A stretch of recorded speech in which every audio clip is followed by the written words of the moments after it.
Hey YouTube universe, thank you for stopping by here at Comic Grandma once again. Hope you guys had a great Christmas holiday.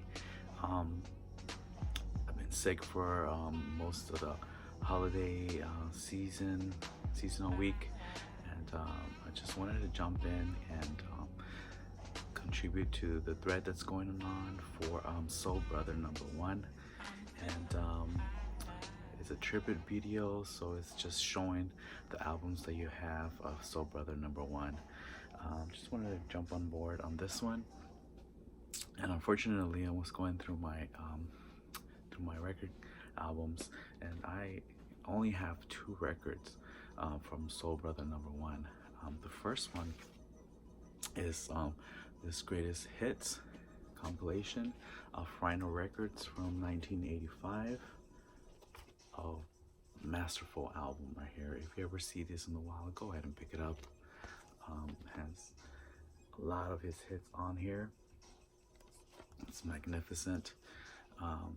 Beautiful, beautiful album. Got me dancing this week.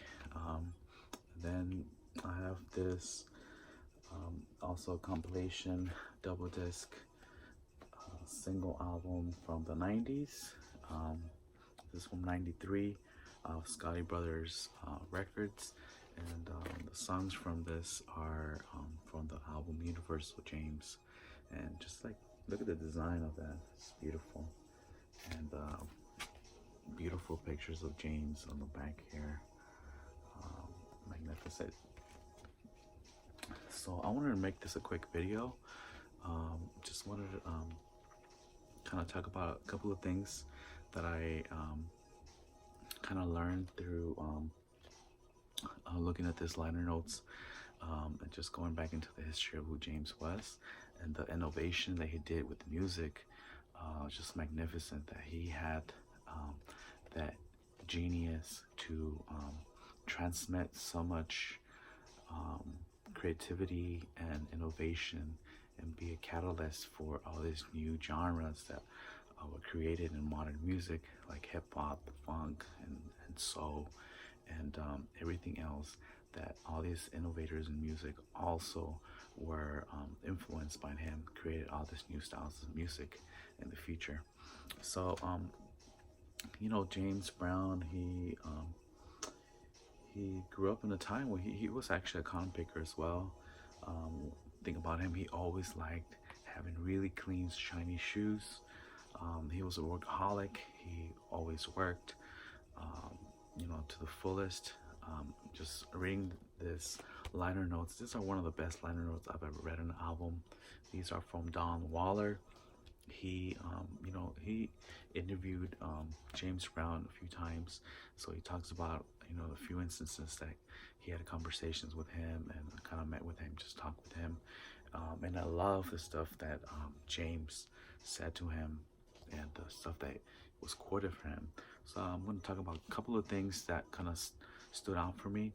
One of the things about James Brown is that he was an advocate for education, and me as an educator, that really touched me. Just, you know, realizing that James Brown was an advocate for education. He spent a lot of time going to schools and just doing some public speaking and letting people know how important education was.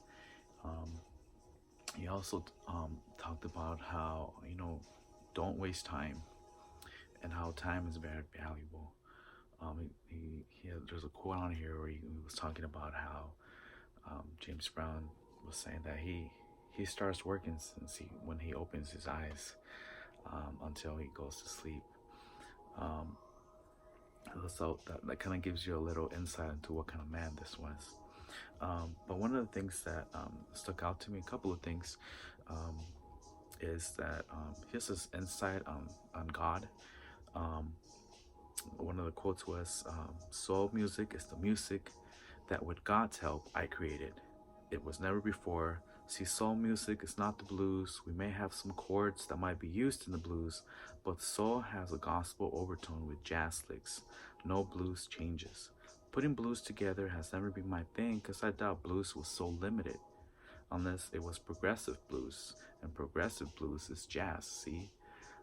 Just thought that it was very interesting how he connects all the different genres of music to what he created with the help of God, according to him. And was also was interesting is that not interesting, but I have if you really kind of look back into a lot of these individuals, musicians who made it a powerful impact on the music industry, they all came from gospel backgrounds. They they were all musicians in the church before they went out and created this um, innovative movements with their music. This is one example here, James Brown, and I love this other quote that he has on here. Um, he talks about how drugs is it's a crutch, but he talks about how important time is. And he says, so then all the time is wasted because I don't care how much money you earn, you're not going to be able to retain any of it. So get an education and be sincere about what you're doing.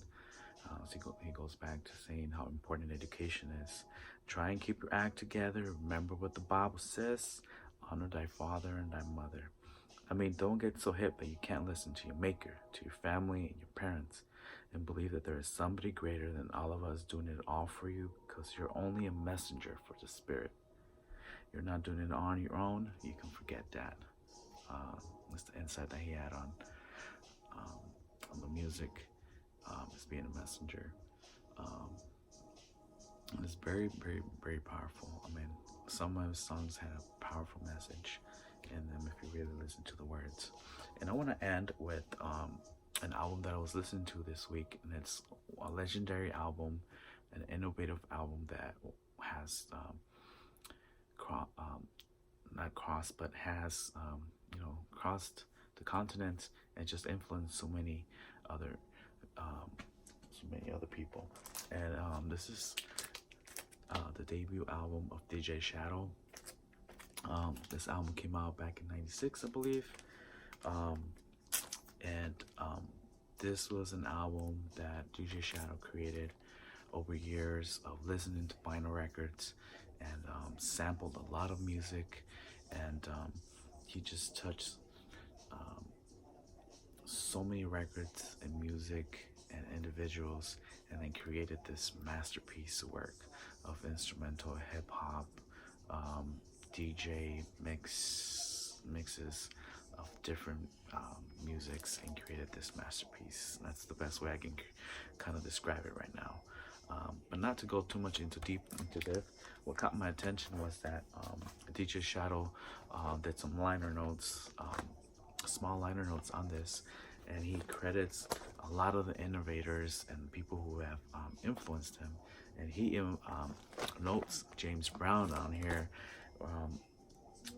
The last part in bold, it says, all respect due to James Brown and his countless disciples for inventing modern music.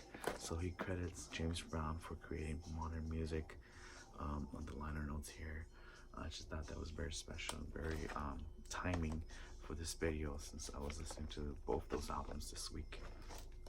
And a lot of people acknowledge James Brown's importance in music.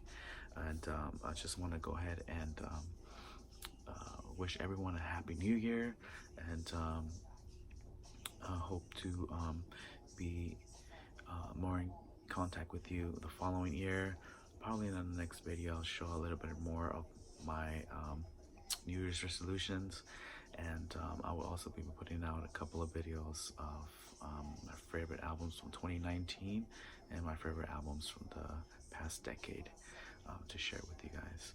I want to wish you guys a happy new year, and as always, be in peace with yourself, be in peace with others, and I'll see you on the next one if I don't see you by next year. Be in good health, and hopefully I'll see you on the next one. Firmes.